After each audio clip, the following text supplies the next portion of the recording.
We are here to talk about the general fund revenues have exceeded forecasts for September. So, talk to us about what that means for Virginians. Yeah, we had a very strong first quarter, which ended on September 30th.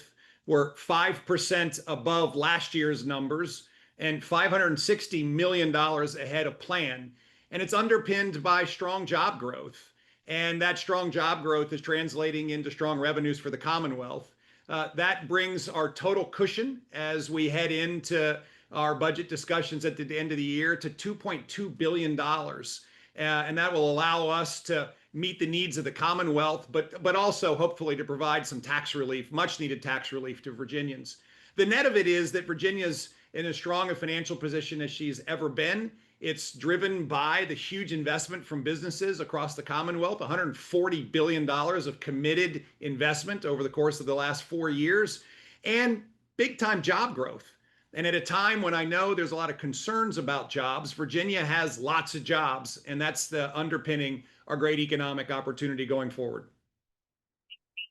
Definitely. You mentioned, tax rebates, which I think people just got a round of, checks back, and I think they're very appreciative of that.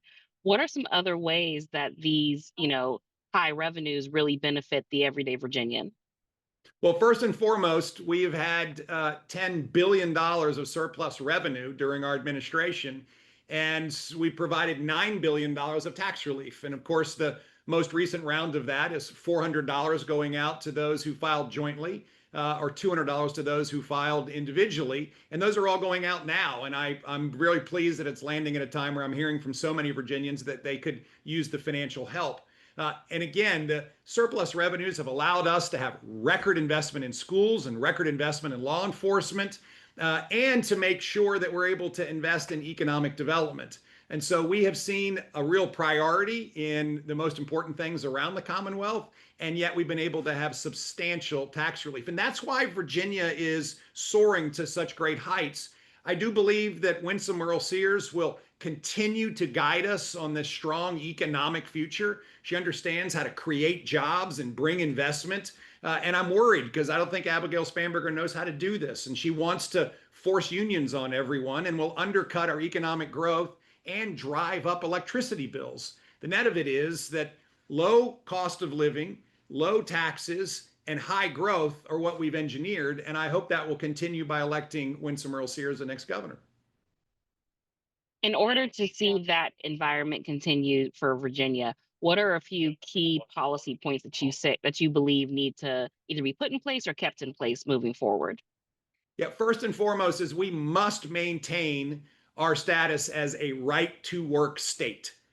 Critically important to drive the economic future of the Commonwealth.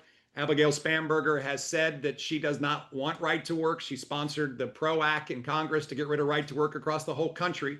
Winsome Earl-Sears will continue to defend the right to work status of Virginia. Second of all, is we have to continue to deregulate across the Commonwealth.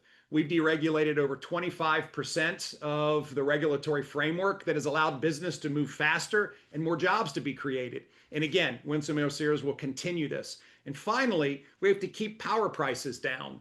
And we've worked hard in order to unpick the Clean Economy Act and have an all of the above strategy. And that has allowed us to really avoid some most recent increases in power prices. And again, Abigail Spanberger wants to put us back in the Regional Greenhouse Gas Initiative, which will drive up $500 million on ratepayers immediately every year. And therefore, low power prices and a strong economy where people can keep more of their hard-earned money, I think is the key to success. And that's where Winsome Earl-Sears will continue to drive us. And last question, you mentioned the budget process is beginning. How does the revenue fund report today influence your thinking going into the budget process? Well, at the heart of it is a strong foundation. We're as strong as we've ever been financially. And as I said, $2.2 billion of carryover funding plus surpluses, it allows us, I think, to meet the needs of the Commonwealth.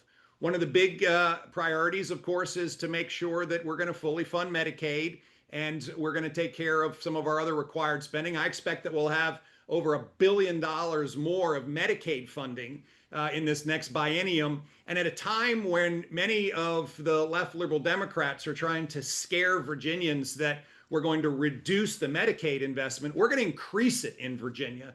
And I think that's really important for folks to know that we're not going to have anyone who is eligible for Medicaid thrown off of Medicaid. And in fact, we're going to invest more in it.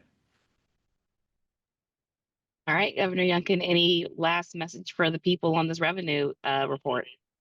Well, the first quarter was an incredibly strong quarter, and it does reflect strong job growth, and it also portends for a great budget cycle for us. I do think that we need to continue to do these things that have made us successful, keep a right to work state, continue to keep costs down, continue to keep power prices down, but most importantly, continue to drive a pro business agenda. And that's what Winsome Earl Sears will do. All right. Well, thank you so much for taking this time out to interview with us this afternoon. Great. Thank you. Have a blessed day. You too.